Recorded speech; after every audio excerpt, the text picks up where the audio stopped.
ఓం నమో వెంకటేశాయ నమః. వెంకటాద్రి మీద వెలిసిన సప్తగిరి వాసుడా, 1000 పేర్లతో 3 నామాలు కలిగిన ముక్కోటి దేవతలకు దిక్కైన దేవుడు ఉంది కనుక నిన్ను నిత్యం నీ హృదయంలో పెట్టుకుంటే, నీ యొక్క పాదాలు మా హృదయంలో పెట్టుకుంటే ఎప్పుడు పవిత్రం అయిపోతూ ఉంటాం. ఎటువంటి కర్మలు లేనటువంటి ఆనంద స్థితి వస్తుంది. కళ్ళు తెరచి కనరా, సత్యం బొళ్ళు మరచి వినరా, సర్వం నీకే బోధపడురా. కళ్ళు తెరిచి కనరా, సత్యం బొళ్ళు మరచి వినరా, సర్వం నీకే బోధపడురా. మెడల మిద్దెలు నిండే వారిలో, ఉరి గుడిసెలు పండే వారిలో, రక్తమాంసములు ఒకటే కదరా, రక్తమాంసములు ఒకటే కదరా. హెచ్చు తగ్గులు హుళెక్కి కదరా, కళ్ళు తెరచి కనరా, సత్యం ఒళ్ళు మరచి వినరా అని పాడుతూ వస్తున్నాడు విభూతి.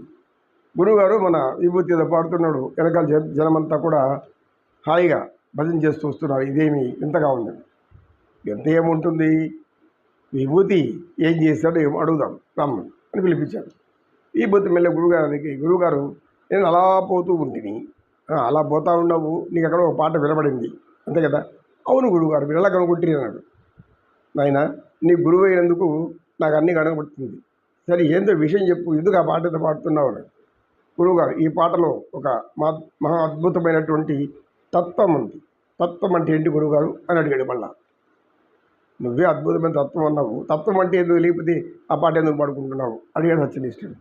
గురువుగారు, మీరు చెప్తారని మీ దగ్గరకు వచ్చాను అని అన్నాడు. సరే ఆ పాట వినిపించాడు. ఈ పాట సనాతనమైంది. పూర్వకాలం ఇది ఒక చిత్రంలో, అది గొప్ప చిత్రం, అది ఆ చిత్రంలో పాట ఇది రాసిన మహాకవి, గొప్ప జ్ఞాని. ఇందులో ఒక మహత్తరమైనటువంటి ఆధ్యాత్మిక జ్ఞానం ఉంది. ఏమంటే కళ్ళు తెరిచి కనరా అంటే, నువ్వు మానవుడా కళ్ళు తెరిచి చూడు అంటే ఏం చూడాలా? చూస్తే మనకేం కనబడుతుంది? పేదవాళ్ళు, ధనవంతులు, అట్లా ఇట్లా అనేక విధాలుగా ఉండేవాళ్ళు, రాజులు, చక్రవర్తులు, ఈ విధంగా అన్నీ కనబడుతుంటాయి కళ్ళకి. కానీ ఆ పాడిన పాట ఆమె, ఆ స్త్రీ ఇలా లీలా లీలా అనుకుంటాము. ఆమె ఆ పాట పాడింది, అమ్మ తల్లి జ్ఞాననేత్రం తెరిచి చూడు ఆయన అని. జ్ఞాననేత్రాన్ని చూడు, అప్పుడు అర్థమవుతుంది. ఏమర్థమవుతుంది? కళ్ళు తెరిచి చూస్తే సత్యం అర్థమవుతుంది. ఎప్పుడు అర్థమవుతుంది? ఒళ్ళు మరచి విన్నప్పుడు. ఒళ్ళు మరచి అంటే ఏమి? ఈ శరీరం అనే భ్రాంతి విడిచిపెట్టు.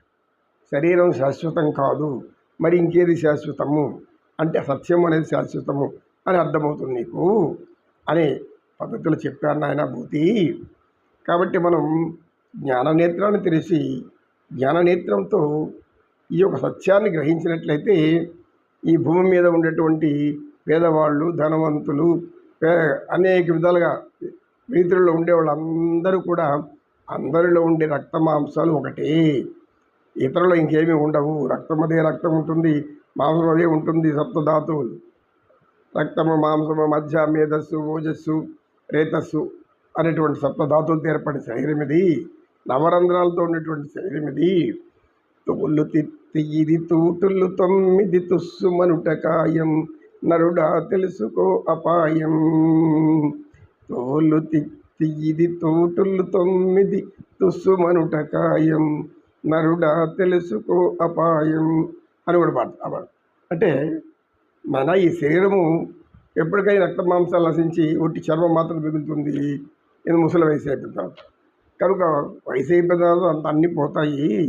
కాబట్టి యవనంలో ఉండేటప్పుడు నీవు అధర్మంగా ఆలోచించవద్దు, సత్యం ముందు పెట్టుకుని ఆలోచించుకో.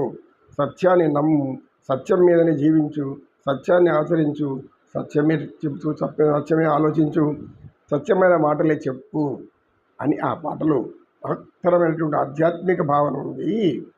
అది రానాయన ఇందులో ఉండేది. నీ వెనకాల మంది వస్తున్నారన్న కారణం ఆ యొక్క పాటలో జ్ఞానం ఉంది కాబట్టి ఆ జ్ఞానం వాళ్ళు ఆనందిస్తూ వస్తున్నారు. జ్ఞానం ఎవరికైనా ఆనందాన్ని ఇస్తుంది, సంతోషాన్ని ఇస్తుంది. అనంతమైనటువంటి సంపదకు ఇవ్వలేనంత ఆనందాన్ని జ్ఞానం ఇస్తుంది. అంటే సత్యాన్ని ఆచరించినప్పుడు, సత్యాన్ని అనుసరించినప్పుడు. అందుకే ఆ తల్లి అలా పాడింది. అంటే రచయిత కవి రాశారు, కళ్ళు తెరిచి కలరా, ఒళ్ళు మరిచి వినరా. శరీరం మరిచి అంటే శరీరము దేహము అభిమానం వదిలే, దేహాభిమానం విడిచిపెట్టినామంటే సత్యం మీద అర్థమవుతుంది, ఆత్మ సత్యం అర్థమవుతుంది, ఆత్మతత్వం అర్థమవుతుంది. ఎందుకు ఈ రక్త మాంసాల శరీరం మీద వ్యామోహం పెంచుకుంటావు? అందరి శరీరంలో ఉండేది ఇదే. కాలచక్రము గిర్రున తిరిగితే, కాలచక్రము గిర్రున తిరిగితే రాజే సేవకుడై కష్టముందును, సేవకుడే రాజై సుఖమునందును. కాలచక్రంలో రాజు భిక్షగాడిగా మారి అడుక్కునే పరిస్థితి వస్తుంది. భిక్షగాడు రాజు అయ్యి పరిపాలించే కాలం కూడా వస్తుంది, అది సంభవిస్తుంది. కాబట్టి రాజు అనుకొని విర్రవీగొద్దు, భిక్షగాడని బాధపడద్దు. భిక్షవాడు గొప్పవాడు అయ్యే కాలం ఉంది, రాజు అనుకునేవాడు పేదవాడు అయ్యే కాలం కూడా ఉంది అని వివరించాడు సత్యనిష్ఠుడు. దాంతో అందరూ కూడా ఆనందంగా వెనకాలను కూడా నమస్కరించి గోవింద గోవింద్, నమో కృష్ణ నమో కృష్ణ. ఓం సర్వే భవంతు సుఖినః, సర్వే సంతు నిరామయాః, సర్వే భద్రాణి పశ్యంతు, మా కశ్చిద్ దుఃఖభాగ్ భవేత్. ఓం శాంతి శాంతి శాంతి.